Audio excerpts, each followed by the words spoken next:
vous devez être capable de connaître l'utilisation du matériel et de pouvoir le donner à bon escient au médecin pendant l'acte d'intubation. Je vous présente maintenant ici chaque élément de matériel. Pour l'intubation, il vous faut une paire de gants à usage unique, un sac poubelle pour l'évacuation des déchets, un laryngoscope muni de 200 manches et de la lame adaptée à la demande du médecin, une canule de Guedel adaptée à la taille du patient,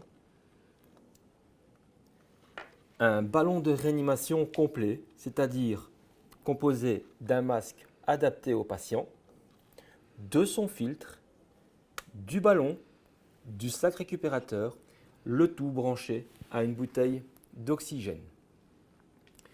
Il vous faut également à la disposition du médecin le matériel d'aspiration, soit manuel ou sur batterie, avec les sondes d'aspiration adaptées en fonction de la taille du patient, à savoir aussi une sonde d'aspiration avec la crevette incorporée. Si celle-ci n'est pas incorporée, prévoir également une crevette supplémentaire afin de faciliter l'aspiration.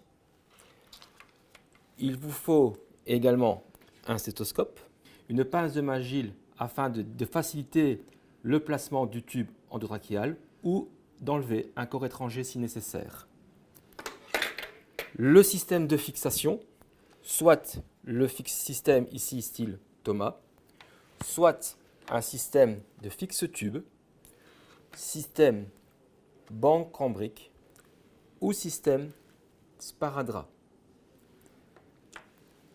Un guide d'intubation mis correctement en place afin de faciliter le placement du tube endotrachéal.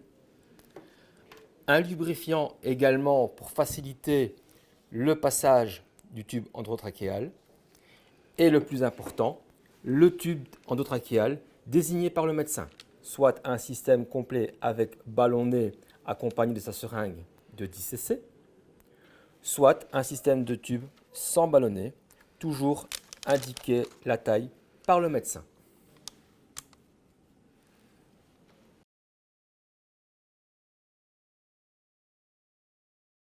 Afin de faciliter la libération des voies aériennes, vous allez utiliser une canule de Guedel.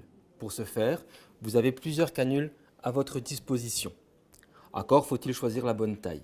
Pour ce faire, vous allez calculer du milieu des incisives jusqu'à l'angle inférieur de la mâchoire, comme ceci. Je prends cette canule-ci, vous remarquez automatiquement que je n'arrive pas en bas. Si je prends une canule plus grande, je dépasse l'angle de la mâchoire. Je vais prendre par exemple celle-ci, où je suis bien au niveau de la bonne taille. Dans le cas où vous n'avez pas toutes les canules à votre disposition, ou si vous hésitez par rapport à la taille, prenez toujours la taille juste en dessous et jamais celle au-dessus. Pour le placement, vous prenez la courbure vers le haut en direction du nez. Vous l'introduisez dans la bouche jusqu'à ce que vous butez au niveau du palais. Une fois que vous butez au niveau du palais, vous faites un virage à 180 degrés tout en continuant à enfoncer la canule de Guedel. Celle-ci sera arrêtée par les lèvres.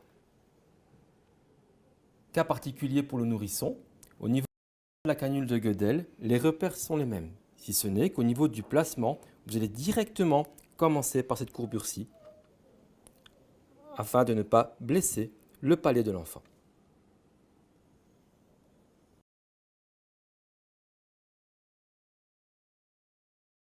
Maintenant, la préparation, la vérification et la présentation du tube endotrachéal. À la demande du médecin, vous allez choisir le tube endotrachéal de la bonne taille. Pour ceci, vous trouverez la taille à cet endroit-ci. Cela peut aller du 3 jusqu'à du 10. Ici, le médecin nous dit un tube 8, c'est-à-dire ce tube-ci. Comme tout matériel stérile, vous avez également une date d'expiration. Vous vérifiez que l'emballage est bien hermétique, ni taché. Il vous faut également un mandrin ou un guide afin de faciliter le passage du tube endotrachéal au niveau de la trachée, une seringue de 10 cc afin de pouvoir gonfler le ballonnet, ainsi qu'un matériel de lubrifiant style Silcospray. Passons à la vérification du tube.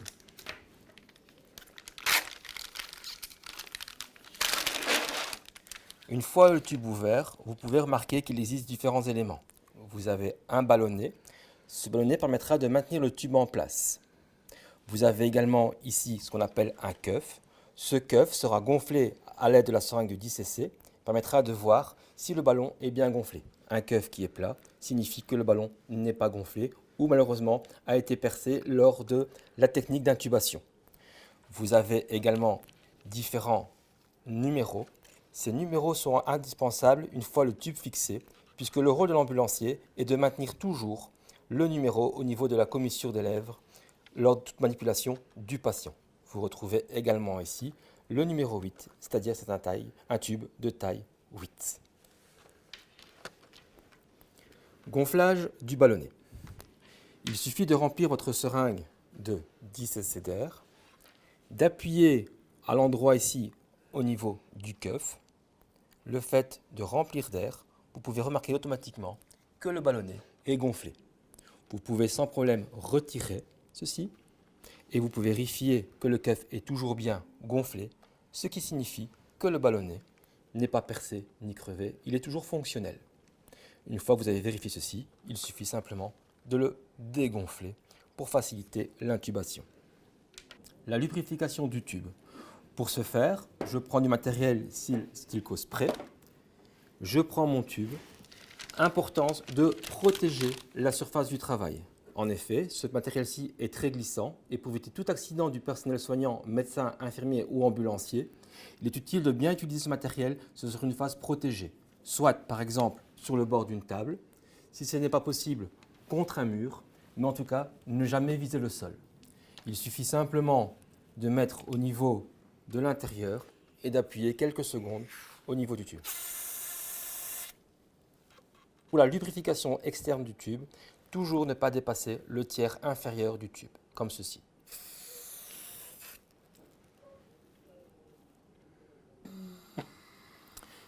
Une fois le tube endotrachéal mis en place et la vérification faite par le médecin, il serait utile de fixer le tube. Pour ce faire, nous allons utiliser ici un type de fixation type cordelette. Pour ce faire, vous avez deux extrémités, un système de plastique ainsi qu'un système qui ressort. Il suffit de faire un système de double 8, comme ceci. Je vous le remontre. Ceci est là. Il suffit de faire un 8. Faites le 8 et vous ramenez sur vous. Comme ceci. Vous faites un 8 et vous le ramenez sur vous. Une fois que la boucle est faite, en accord avec le médecin, vous allez interrompre la ventilation pendant quelques secondes. Oui. Vous passez assez rapidement ici la cordelette autour du tube afin que le médecin puisse reprendre rapidement la ventilation. Tout en s'assurant que vous êtes toujours bien au niveau de la taille indiquée par le médecin, vous tirez de chaque côté des ficelles, comme ceci.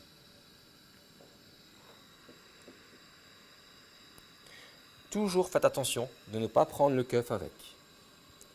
Une fois que ceci est fait, vous passez une extrémité derrière la nuque du patient et vous faites simplement un nœud, comme celui-ci.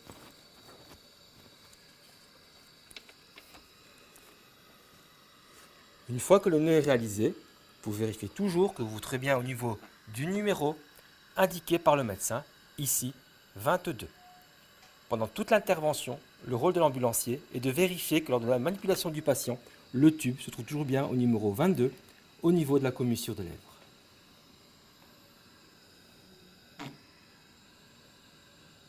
Maintenant, le respirateur. Pour ce faire, il vous faut le respirateur ramené par le SMUR, ainsi qu'une bouteille d'oxygène. Pour brancher le respirateur avec la bouteille d'oxygène, il vous faut la tubulure blanche du respirateur avec la prise 3 crans que vous allez brancher ici à l'arrière de la bouteille. Pour rappel, ici la bouteille est ouverte sur le vert on, mais il se peut qu'en prenant la bouteille, vous tombez sur le rouge off. Donc, toujours ouvrir la bouteille en position ouverte on, brancher la prise 3 crans, mais ne jamais régler le débit au niveau de la bouteille. Le réglage se fait au niveau du respirateur. Au niveau du respirateur, voici maintenant les choses importantes à savoir au niveau des différents réglages. Le bouton on-off pour allumer le système. Possibilité de la concentration d'oxygène, soit 100% d'oxygène, qu'on dit non mixte, ou alors mixte, où vous avez 55% d'oxygène. Il suffit simplement de baisser ou de lever le curseur. Au niveau du réglage, à la demande du médecin, il est toujours possible de régler soit la fréquence, le volume et les pressions maximum à ne pas dépasser. Je rappelle, ce réglage se fait toujours à la demande du médecin. Vous avez également ici un anémomètre qui permet de voir la pression. Votre rôle en tant qu'ambulancier est de vérifier l'efficacité du respirateur. Pour ceci, 3 pannes possibles. Soit l'aiguille reste à 0, ça veut dire qu'il n'y a pas d'administration d'oxygène. Cela est dû soit parce que la bouteille d'oxygène est restée fermée, soit ma bouteille est vide. Autre possibilité, vous avez une surpression, c'est-à-dire que l'aiguille va vers le positif. Soit c'est dû au fait que le patient se réveille et qu'il mord sur son tube endotrachéal, ou simplement, lors de la manipulation du transfert du patient, la tubulure se retrouve soit en dessous du patient, soit coudée au niveau du brancard. Ceci empêche le passage d'oxygène, naturellement, une surpression. Troisième panne possible, vous avez une dépression, c'est-à-dire que ça va vers le négatif. Ça veut dire que le patient reprend une respiration spontanée. Dans tous les cas, il est important de prévenir le médecin.